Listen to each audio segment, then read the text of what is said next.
నాంపల్లిలో ఒక అగ్ని కీలలు ఏదైతే బచ్చాస్ ఫర్నిచర్ షాప్లో కూడా పెద్ద ఎత్తున కూడా అగ్ని మంటలు అగ్ని జ్వాలలు ఎగిసిపడిన పరిస్థితి. ఒకసారి ఆ వార్తను చూద్దాం.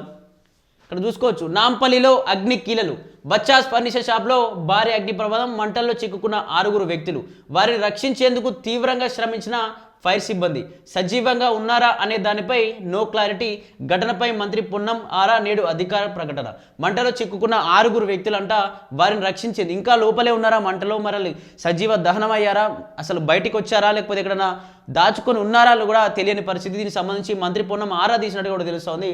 నాంపల్లిలోని బచ్చాస్ ఫర్నిచర్ షాప్లో శనివారం భారీ అగ్ని ప్రమాదం చోటు చేసుకోగా అందులో 3 కుటుంబాలకు చెందిన 6 చిక్కుకున్నారు.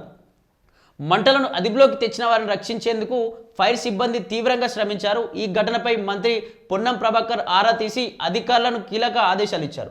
మంటలు ఆర్పేందుకు చుట్టుపక్కల ఇళ్లను ఖాళీ చేయించారు. ప్రమాద తీవ్రతతో ఆ ప్రాంతంలో భారీ ట్రాఫిక్ జామ్ ఏర్పడగా నేడు నుమాయిష్ను రద్దు చేశారు. కాగా మంటల్లో చిక్కుకున్న 6 సజీవంగా ఉన్నారా అనే దానికి ఇంకా వివరాలు తెలియాల్సి ఉంది. ఏదైతే దీనికి సంబంధించి మంటల్లో 4 కుటుంబాలకు సంబంధించినటువంటి 6 ఆ మంటల్లో చిక్కుకున్నట్టుగా కూడా తెలుస్తూ ఉంది.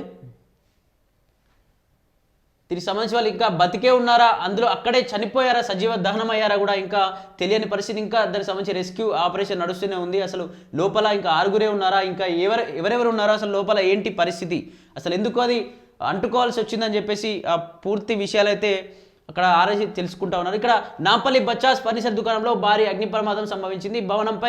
భవనం సెల్లార్లో 6 చిక్కుకున్న 6 ఫైర్ ఇంజన్లతో మంటలు ఆర్పే ప్రయత్నం చేస్తున్నారు. మరోవైపు ఎగ్జిబిషన్ కొనసాగుతుండడంతో వచ్చే సందర్శకులు వాహనాల పార్కింగ్తో సమస్య మరింత బటిలంగా మారే ప్రమాదం ఉండడంతో శనివారం నుమాయిష్ను మూసివేయాలని కలెక్టర్ హరిచందన్ దాసరి సిపి సజ్జనార్ అధికారులను ఆదేశించారు.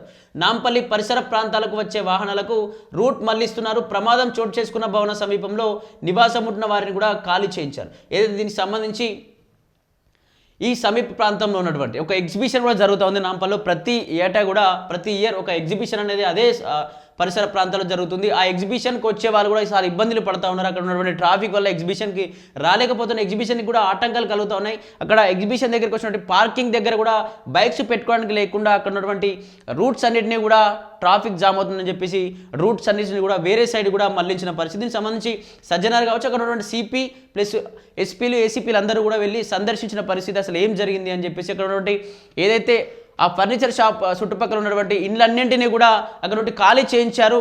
ఖాళీ చేయించిన తర్వాత అందులో దాదాపు 4 కుటుంబాలకు సంబంధించిన 6 చిక్కుకున్నారని చెప్పేసి కూడా ఈ వార్తల్లో చూస్తూ ఉన్నాం. చిక్కుకున్న 6 అగ్ని ప్రమాదంలో గోదాంలో పనిచేస్తున్న 3 కుటుంబాలకు చెందిన 6 మంటల్లో చిక్కుకున్నట్లు అధికారులు భావిస్తున్నారు. ఈ భవనంలో వాచ్మెన్గా యాదయ్య, భార్య లక్ష్మి పనిచేస్తున్నారు. వీరి కుమారులు అఖిల్, ప్రణీత్, మహమ్మద్ హుస్సేన్, భార్య మీరా బేగం, సయ్యద్ అబీద్, భార్య ఫ్రీన్ బేగం సెల్లార్లో చిక్కుకున్నారు. ఈ అగ్ని ప్రమాదం నేపథ్యంలో నాంపల్లి పరిసర ప్రాంతాల్లోనైనా అబిడ్స్, నాంపల్లి, ఎంజే మార్కెట్, ఏక్ మినార్ తదితర ప్రాంతాల్లో భారీగా ట్రాఫిక్ సమస్య ఏర్పడింది. ప్రమాదంలో మంటల తీవ్రత కారణంగా చిక్కుపోయిన 6 పరిస్థితి ఏమిటన్నది అంతుచిక్కడం లేదు. వారిని సజీవంగా బయటకు తీసుకొచ్చేందుకు అన్ని విభాగాలు అధికారులు విశ్వ ప్రయత్నాలు చేస్తున్నారు. అగ్ని ప్రమాదంపై హైదరాబాద్ ఇన్ఛార్జ్ మంత్రి పొన్నం ప్రభాకర్ విచారణ వ్యక్తం చేశారు. కలెక్టర్, హైదరాబాద్ పోలీస్ కమిషనర్తో ఆయన ఫోన్లో మాట్లాడుతూ ఘటనకు సంబంధించినటువంటి కారణాలు అడిగి తెలుసుకున్నారు. బచ్చాస్ ఫర్నిచర్ షాప్లో అగ్ని ప్రమాదం మంటలు చిక్కుకున్న 6 వ్యక్తులు, వారిని రక్షించేందుకు శ్రమిస్తున్న ఫైర్ సిబ్బంది సజీవంగా ఉన్నారా లేదా అనేది నో క్లారిటీ.